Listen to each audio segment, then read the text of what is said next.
Hello and welcome to another episode of the Jimmy Rex Show. And today I got the chance to sit here with a good friend of mine, Rob. It's a pleasure to be here, man. Mind if I just share one thought? Please, go ahead. I just can't say enough about you and what you're doing. And, we don't get to see each other as often as we'd like to, but that doesn't mean what's, I guess, beautiful about social media is you still feel like you're connected even though you don't see each other all the time. And I see the amazing things you're doing, and it just inspires me. Well, I appreciate that. That's the best endorsement I can get. And it's been fun doing the podcast and letting people get to know me a little bit more. It was interesting. We were doing a seminar for a large group of people not long ago. And the president of the company, after we were done, said, my entire life I've been looking for that single silver bullet of success, that single silver bullet of leadership and success. And what he realized after meeting with his team that day is that there's not one. There's not a single silver bullet of success. He said in his opinion, and he was, in our opinion, exactly right, if you have someone that has a clear vision, they have a wonderful plan, and they know how they're going to accomplish their vision. So they're living those two principles. But if they violate principle 5, which is to treat people right and live the golden rule, so let's say they have a clear vision, they have a plan, but they treat people like dirt. They lie, they cheat, there's low trust, it's not going to work. What's the difference between a high-performing team and a low-performing team? I've never seen a high-performing team where there's low trust. And you're in the realtor world. Imagine what would happen if people didn't trust you. Or if there was low trust. Is he really giving me the best deal? Is he doing this? It just doesn't work. Well, I've said to all the people that I mentor in real estate, I say, above all else, people don't want to be your friend. They don't even need to respect you. They need two things. They need to trust you in the sense that they trust that you have their best interest in mind, and they need to trust that you know what you're doing. And if they trust you on those two different levels of trust, they will hire you. They will want to work with you, because that's ultimately all they want, is to know this person knows what he's doing and he has my best interest in mind. So I love that. That's exactly it, Jimmy. And conversely, if you have someone who's a great communicator, they're kind, they're wonderful to people, yet they don't have a vision. They're trying to lead a team, but the team's trying to guess where to go. There's no plan. That's still not going to work. So it's not until you bring all 12 of these together that you really create the chemistry for a high-performing team and a true sense of success in a personal life. I love that. Well, if somebody's trying to figure out what the vision for their life needs to be or should be, how do you help somebody to discover that? Yeah, that's a great question. That's the hardest part. And less than 1% of people have a written personal vision. So tomorrow, for example, I'm flying to Virginia. I'm going to meet with a group of 50 very successful engineers. I'm going to ask them to raise their hand if they have a written personal vision, and 1 out of 50 will raise their hand. Wow. I've done that with tens of thousands of people. Less than 1% have done that. And I get it. It's hard. And, having gone through college and an MBA, no professor ever teaches this. And I always wondered why, this could be one of the most important skill sets a person develops. How do you plan? How to prioritize your time? How to develop a vision? Why is this not taught? And what I think I've learned, having enough professors now go through our seminars, I've looked over their shoulders, is they didn't learn how. So really no one's to blame. It's just not something that's taught generally. And so how do you do it? To answer your question, there's a few different ways to do it. Number one is we invite people to take a few minutes to answer 3 questions, and I'll just give you a couple of them here.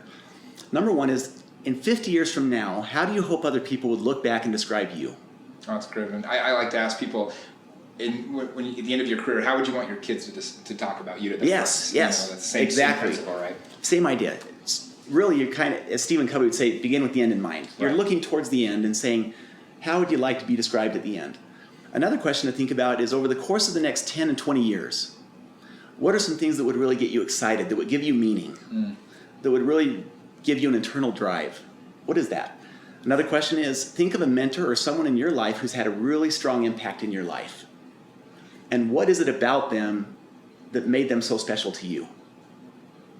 And how could potentially those qualities impact your life as you try to exemplify more of those qualities? And so you're really trying to look at your life from internally, those qualities. What are some things you want to accomplish long-term? And how do you hope that others, your kids or others, would describe you in 50 years? Well, I think that's one of the things I love to read and study about is I think success leaves clues. And so I love to read stories about, or the histories of very successful people, whether they built a business, read about the business or them individually, because I try to model my own behaviors, my own habits after what those leaders or those great people have done, because they've already accomplished what you want to become. And so by following their path that they left, and people like to leave the details, they like to share how they accomplish these things, I think you can gain a lot from that.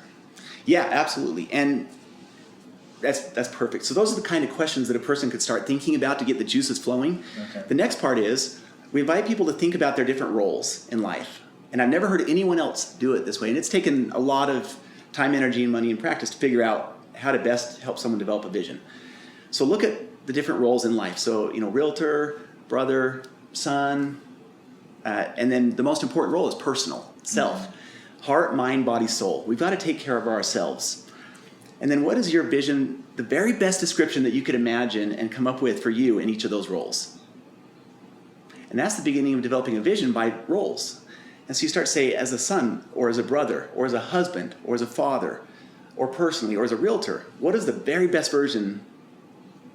So what is an ideal version of this that I want to be? Yes. And then later, the goals will come to support that vision. And how are you going to make that vision a reality? And it's so amazing. Even people after 4 minutes of just coming up with a quick little draft, they'll be like, I've never taken the time to do that. That was so powerful.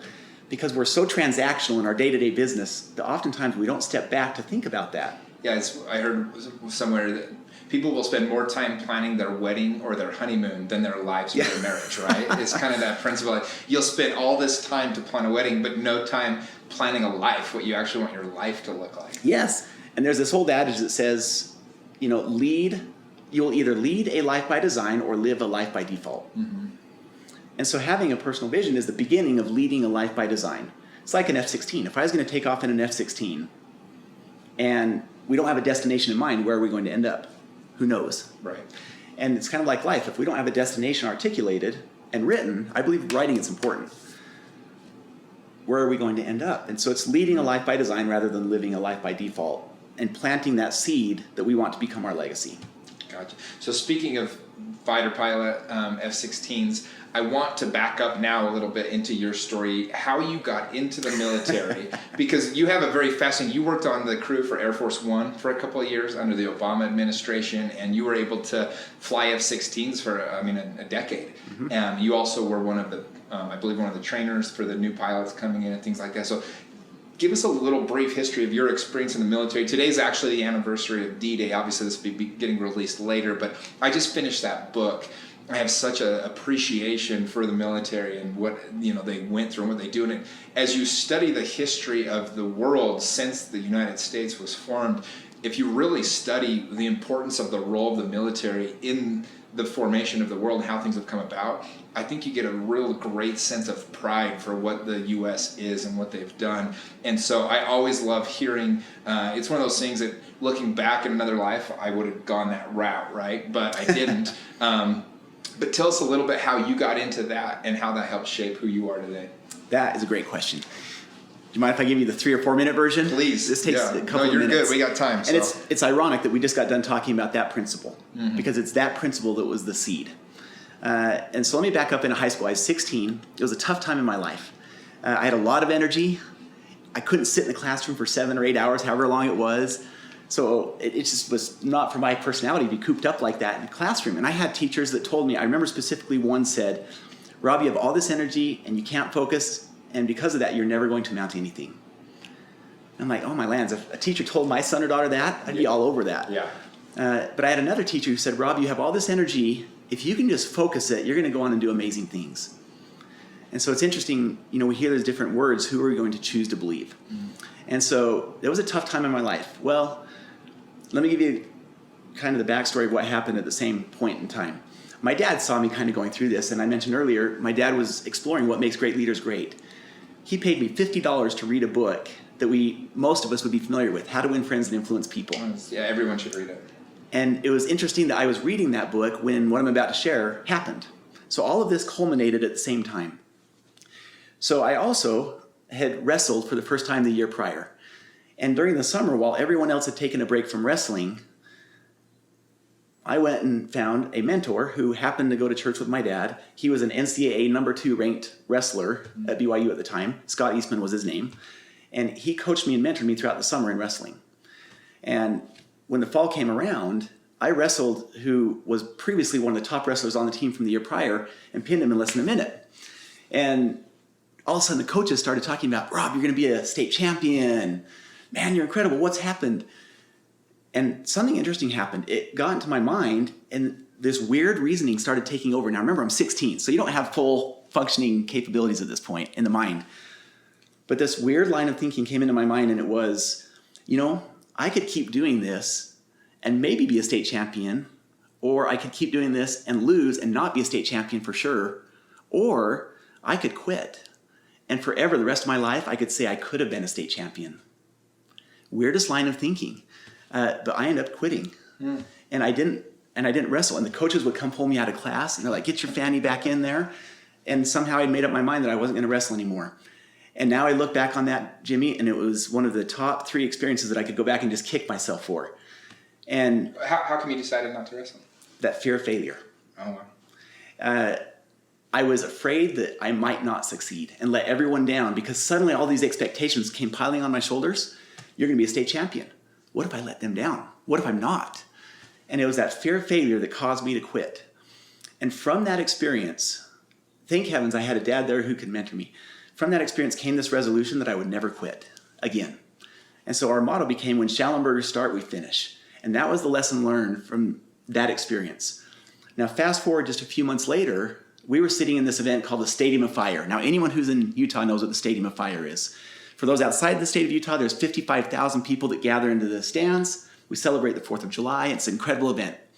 Well, at the beginning, there's a 4-ship flyby of F-16s. Have you been there before? Oh, yeah. So you know what I'm talking about. I try to go every year. I'm a big firework guy. So. Okay, so yeah, you know what it feels like when you feel the jets rumble over. Oh, yeah. That's my favorite part of any major sporting event is when they do the flyovers. It's amazing. It's such an American thing. So. Yeah, you just feel that rumble. You're like, oh, that is so awesome. Yeah.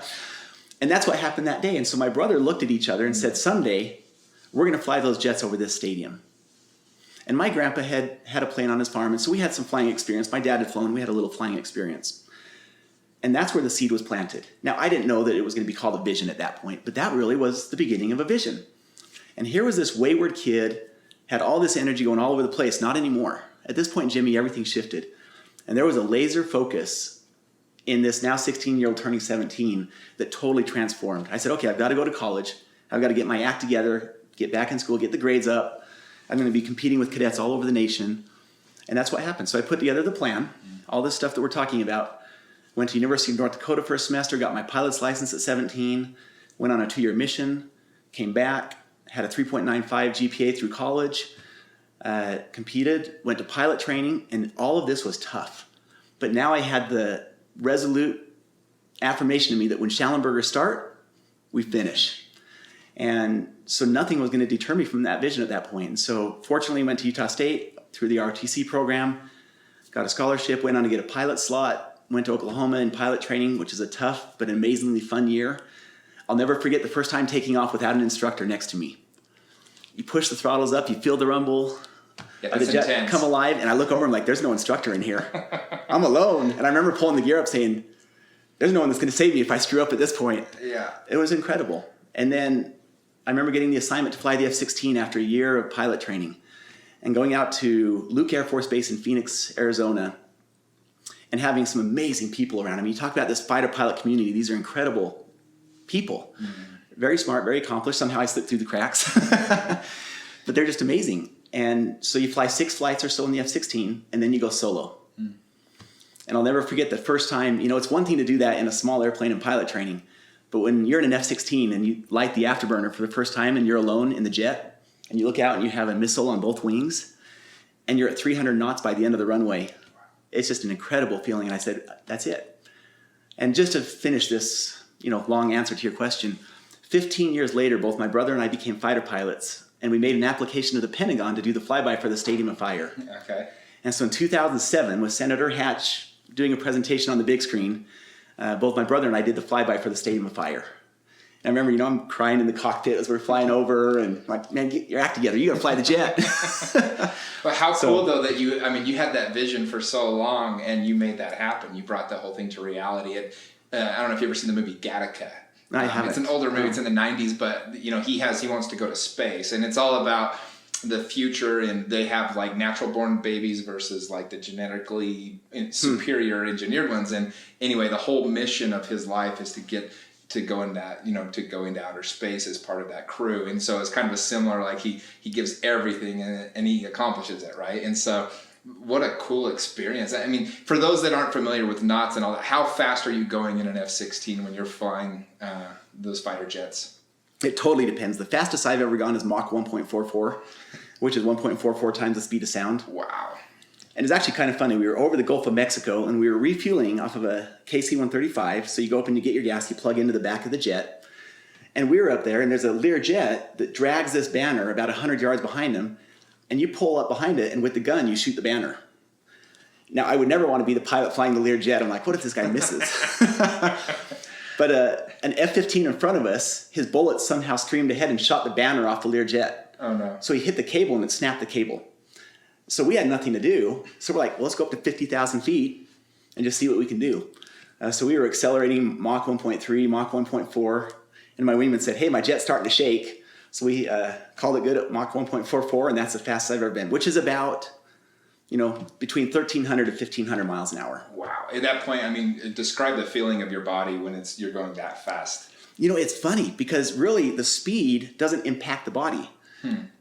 So nothing changes. Like, when you watch The Right Stuff, if anyone's ever watched that old movie, all the colors start changing. None of that happens. Okay. The altimeter flickers, but that's really about it. Where you do feel it, though, is when you're pulling Gs or doing what people would call dogfighting. We call it BFM. Mm-hmm. When you're pulling those Gs like that, it's like the world's most intense roller coaster times 5. Because you can sustain 9 Gs, which is 9 times your body weight, and the blood will flow out of your head. And a lot of people have a risk. Any pilot flying has a risk of G-locking, which was the blood flows out of your head, you pass out, and if that happens, you're out for 15 seconds, and that could potentially kill you. So it's it's a powerful jet that can knock your socks off. Oh, that's amazing. It's sometime in my life, at some point, I'm going to find a way to fly in an F-16. I'm going to make that happen somehow. So. I believe you. You do amazing things. I believe it. Well, so apart from F-16s, you got to work with Air Force One. Tell us a little bit about having that proximity to the president and that role a little bit, and how that affected you. Yeah, it was just fun. It's just more opportunities for the things we're talking about, which is leadership. You get a chance to see behind the curtains and realize that everyone is struggling with how to be better leaders. And ironically, I'm going to just back up from Air Force One, since we're talking about leadership.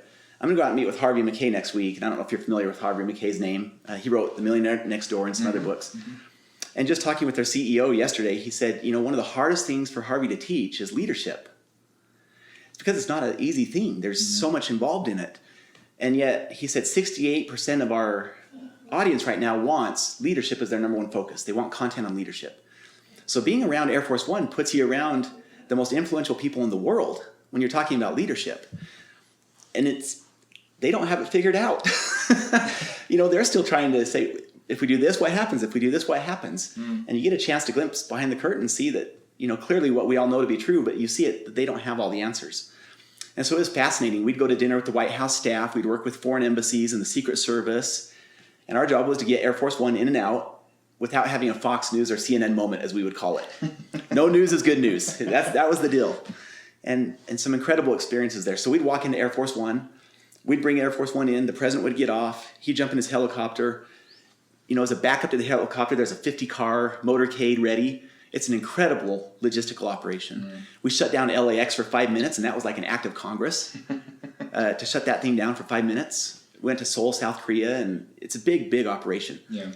And the U.S. by far and away puts more into it than any other country. So we had 600 people, including the Secret Service, White House staff in Korea for the G20 summit. Wow. Whereas the next closest was Russia, and I think they had 150 or so people. So it's just an amazing operation. And Air Force One is a cool jet. I walked on as soon as he's gotten off, and you walk right to your left, and there's his bedroom / couch and things like that. And he'll oftentimes, this was Obama, he would leave his bag there and his cell phone on the chair. I'm like, man, wouldn't that be great to grab that cell phone and go through the contacts list and just call, hey, Putin. Yeah. What's up, buddy? So it's an amazing jet. You walk straight across, and there's his office, the phone. Right to the right of that is a surgery room where they carry his blood, and there's a full-time surgeon that travels with him. Sometimes, depending on where you're at, the best option might be to put him back on the jet, if he was shot or something like that. And then you have the cabinet room and so on. So it's an incredible operation. Wow. Amazing to be a part of. Yeah, no, what a great opportunity. It's, I think, something that anybody in the military would be honored to be able to do that. So how did you decide, I guess, at some point you've been in the military for, a little over 10, 11 years. How did you decide to move on from the military and go into speaking and training and all the things that you do now? Yeah, and that's a great question. That's a common question that I get asked. I mentioned my dad had been doing this research. So here I am overflying the F-16 and doing all these things. He's doing the research on what sets apart great leaders. Well, about halfway through my time in the Air Force, my vision shifted. It's one of those things where you do it, you accomplish it, you loved it, and it was amazing. Yet when your time was up, you're ready to move to something else. And that's how it was. So we were ready to settle down with our family. And in our case, we wanted to come back to Utah where we grew up. And so my dad and I started talking about how are we going to build this company. And that's when things got really serious. Is when I got out. We formed the company. We identified the 12 principles. We started developing the tools and the processes. So for example, principle 4 of highly successful leaders is they prioritize their time. That's the principle. Well, how do you do it? So we've spent literally thousands of hours developing the Becoming Your Best Planner and developing this process called pre-week planning to help people schedule their priorities rather than prioritize their schedule. Go into that a little bit more, because I think it's one of those things that a lot of people need a lot of help on. Is I know for myself, it's a constant battle to do that, but as you get better and better at it, it really does make all the difference. So what other things do you teach to help people prioritize and things like that? Yeah, well, let me just use that one. I know that some people are listening, some people are watching. Mm-hmm. So let me try and describe this in a way that the listeners could understand it, and for those that are watching, you can see it. And just to finalize your previous question too and answer that, that's what caused the shift. It was a shift in vision. We knew that we had an amazing experience in running the Air Force. We felt this calling to do this, and that there was a lot of lives that we could touch through this. And indeed, that's been the case as we've gone around the world. So just to finalize that question. Now coming back to pre-week planning, prioritizing your time, let me grab this planner. I brought this with me. So here's a Becoming Your Best Planner. And my dad, if you back all the way up, he had helped Stephen Covey by sitting on his board for numerous years. So he had helped Stephen Covey develop this First Things First seminar, and he created really the Covey Organizer way back when. And he did focus groups all over the nation of, what makes a great planner great. So that was like the first great planner was the Covey. So we knew a lot about this going into time management. And from those lessons learned, there's really no other planner in the world that has some of those things that made it great at the time. They've gone away from those. So we took this and we built this process that's so simple yet so powerful. And so for those that can actually see, and I'll just describe it for the listeners, there's a simple planner, and what we invite people to do is look first of all at their roles. Just like earlier, we talked about that with the vision. So father, spouse, parent, realtor, whatever the job title. And the first step in pre-week planning is to sit down on Saturday or Sunday typically, could be Friday night, and review your vision and goals for the year. So even the 1% that have a vision and goal, or their vision and goals articulated and written down, there's still a disconnect between how do we take the goal that's this milestone or target and connect it down to the daily, weekly level. So that's why step 1 is to review your vision and goals. At a minimum, a person who's doing their pre-week planning should be looking at those once a week. That's already different than 99% of what people do. Step number 2 is to identify your roles. Step number 3 is to have a brainstorm with yourself and actually physically write these things. A lot of people want to go online, and that's fine to do that. But this particular part of pre-week planning is within each role, write down specific action items. Some might be transactional, some might be transformational. Things that most people wouldn't think about. Mind if I just share a little story then on go it? ahead. Okay. So there's a company named Jay Hilburn, and I just got off the phone with them. I did their keynote for their big conference last year. I'm going to go back and do it again. So they'll have 800 of their top performers there. Since we met last time, he said, it's been amazing. I've been trying to teach calendar blocking and all these things to our reps. It just didn't catch on. They didn't do it. And he said, I've been amazed at the simplicity of something like pre-week planning, and yet the results it's had. They call them their stylists. And their stylists, he said, are just knocking it out of the park because they're doing things and accomplishing things that they never had before. And so often we go through life transactionally, living a life by default, rather than thinking about our different roles and what can we do that matters most this week in that role, and when will we do it. And that simple yet powerful process, we could line these walls with emails of people who have said, it's changed my life. I've accomplished more in 3 hours by 11 o'clock in the morning than I have what I previously would have done in a day. Well, I think it's the story. I think Stephen R. Covey talks about it, but you got a jar full of rocks, right? That's right. And I have one here in my office. I noticed that. Yes, it's to remind me to get the priorities done first. There's certain things you have to schedule and get them on your calendar and get them done every single. Because if you try to fill up the sand first, which is the little things you should do, and then put the big rocks in, they won't fit. But if you get all the big rocks in first, then the sand will fit in between the cracks. That big rocks, the sand analogy is the perfect analogy to describe pre-week planning. What you're looking at in your roles and what matters most each week, those are the big rocks. And everything else are the small rocks that there's still a place for them. They still are important. They shouldn't crowd out our priorities, though, in life. And what I found is that for most people, they feel intrinsically, I mean, just talk with people that we talk to on a daily basis. What will most of them say? Oh, my life's in chaos. We're so busy. We have so much on our plate. We're doing all these things. And there's just this feeling of, in the fighter pilot world, we call it task saturation.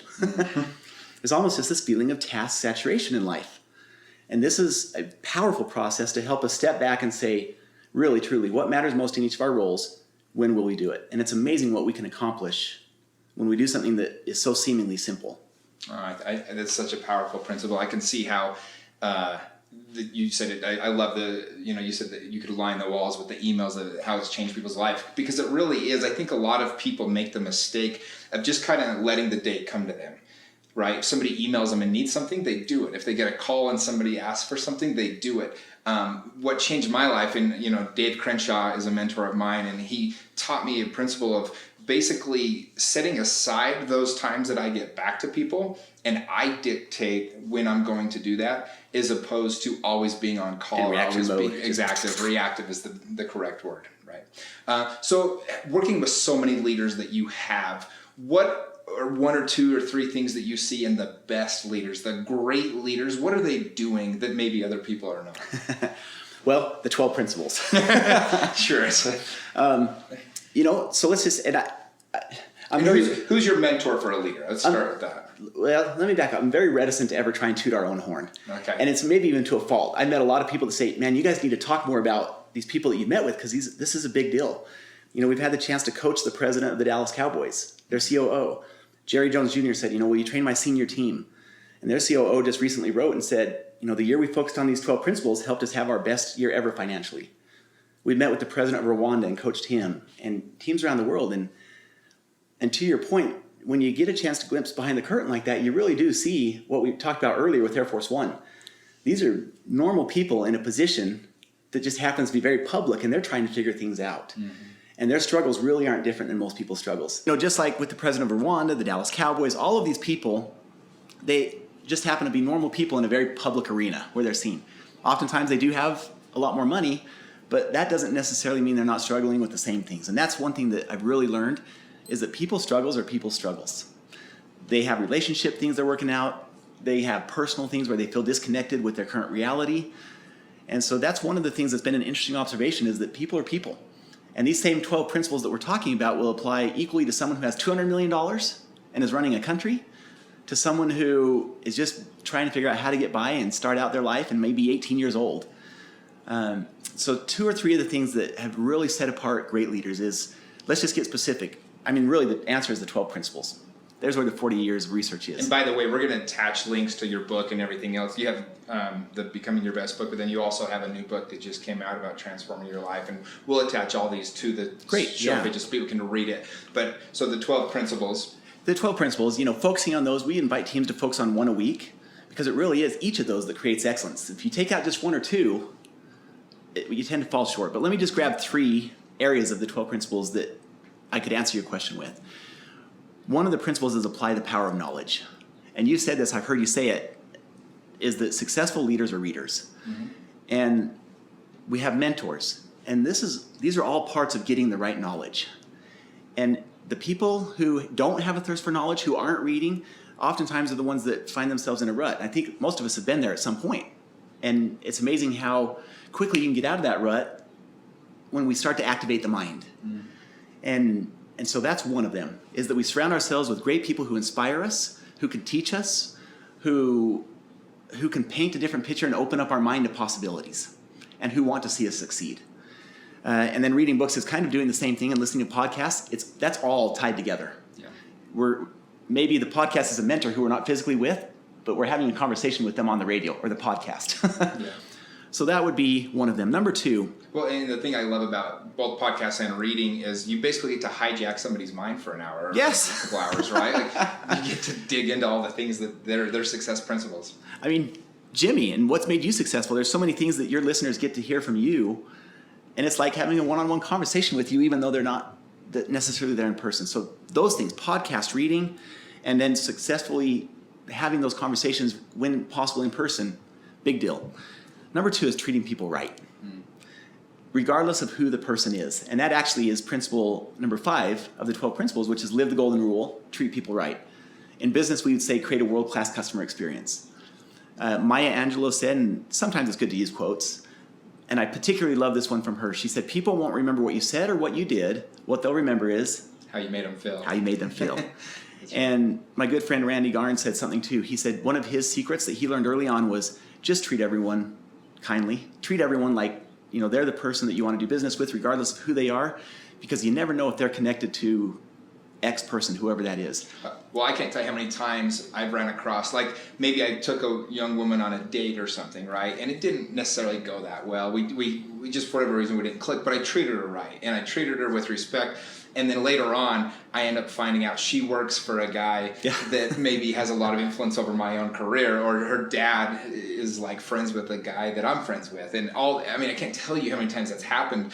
And I've always been grateful that they're able to say, I had an experience just barely where we went down to Lake Powell when I was sinking my houseboat that we talked about. And one of the women that came with us, she went back to her office, went back to work, and it was really cool because it was like we didn't get to know each other that well on the trip, but she went back, and it was a group that we'd worked with when I did the Sub for Santa auction, and we had sponsored the dialysis unit up at the hospital. She happens to work there, and all those people were like, it wasn't like, oh, Jimmy, your ex. It was, oh my gosh, you got to hang out with Jimmy. Like, he's the guy that would come and help our kids. It was just really cool to be able to know that, your name is well thought of, and that young lady, obviously had a good experience where she was able to feel good about. And what's interesting is to think how different that story could have been. Right, all right. Let's say that, if I had maybe treated her poorly and she goes back or something, and she's like, oh, this guy just tried to hook up with me or something, and he was really rude about it or something.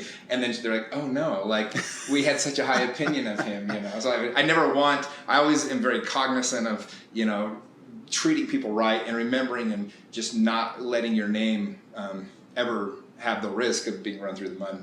Yes, that's huge. So that's probably the second one, for the reason that you just perfectly articulated in that story. The third one, and I don't want to sound cliche with this one, is never giving up.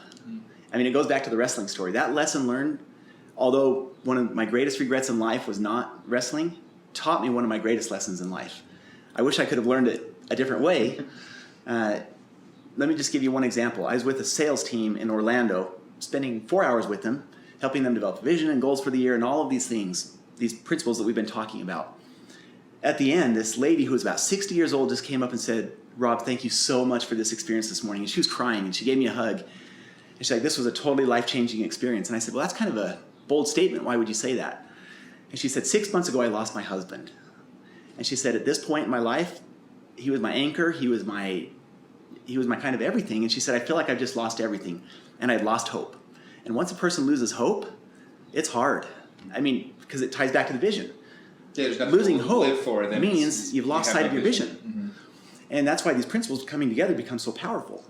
And so she said, I just lost hope. And I was actually 2 weeks away from submitting my resignation to this company. And she said, today, finally, I've got it back. I've got the spark that I had. I know what my vision is again. I know that there's so many things I can still do in this life. I'm not just going to fade away. Well, I didn't know. And the CEO wrote me an email later. He said that she came up and told him the same story. He was not even aware of it. He said, that was our top producer, and she produces $10 million a year in revenue for our company. And I really could care less about the money part of it. More is her and the attitude. And just to think, how many times are we tempted to give up in life or say, you know what? I tried, I just can't do whatever X is, whether it's with children or a business or whatever it is. We get back in the arena. The arena is a tough place to be. It's bloody, it's hard, but the arena is where success is found. And so having this no-quit attitude, surrounding ourselves with right people, listening to great podcasts, reading the right books, having a vision, these things together are really life-changing. And it's not just cliche, it really is. Well, I love everything that you're talking about. I talk about it as if life's a funnel. And unfortunately, it has to process through the funnel before you see the result. So all you can control is what goes in the funnel. Yeah, good thought. And if you control everything going into the funnel being something positive, something good, then good eventually has to come out of the funnel. You don't see it right away though, so some people give up or they don't see it through long enough to see the result come through. So I always try to encourage people, listen, life is, it's literally a science to get achievement. Like that's the science of achievement. It's called that because if you do X long enough, Y will be the result of whatever that thing is. And so, the very thought of giving up, I think most people, if they're willing to dedicate themselves to something for long enough, become great at it, and they really do accomplish something great because of that. I agree. There's an investment course that I put as much time into as my MBA program. 20, 25 hours a week of studying, the market and how to handle money and all this for myself. And I remember sitting down and the guy who put together the course said, and he's a pretty bold, sure, tell it like it is kind of guy. He's like, look, I'm not here for 90% of you. I'm only here for the 10% of you that are really going to see this through to the end. 90% of you are going to quit. I'm not here for you. I'm like, he's not there to make friends. He's there because he wants to serve those 10%. And he's exactly right. 90% of those people have quit. Yeah. I was with someone in their home nearby where I live in Heber. He started a company a year ago. It was a direct sales company. He said 90% of you in this room right now won't be in this room a year from now. You'll quit. And he wasn't being mean. He wasn't being crass about it. It was just the statistics of how many people start something and for whatever reason don't see it through to the end. And I think this goes back to the vision. I always say turn your shoulds into musts. Like, we've heard the cliche of burn the bridges, but really take away the option that it's not going to happen. I think every great thing I've accomplished, it was just as soon as I heard and thought of, I'm doing that, It was done. Like I tell people, when I put that on something, like I call it the Jimmy Rex guarantee, you can take it to the bank. It's done. It is happening. And I don't know. I think that's that vision, right? Of once you decide, make the decision, cut off options to leave, you're going to accomplish it. There is one more thing. Do you mind if I just share one more Please. thing? No. We talked about at the very beginning of this podcast, being happy. And why do I tend to be happy? Mm-hmm.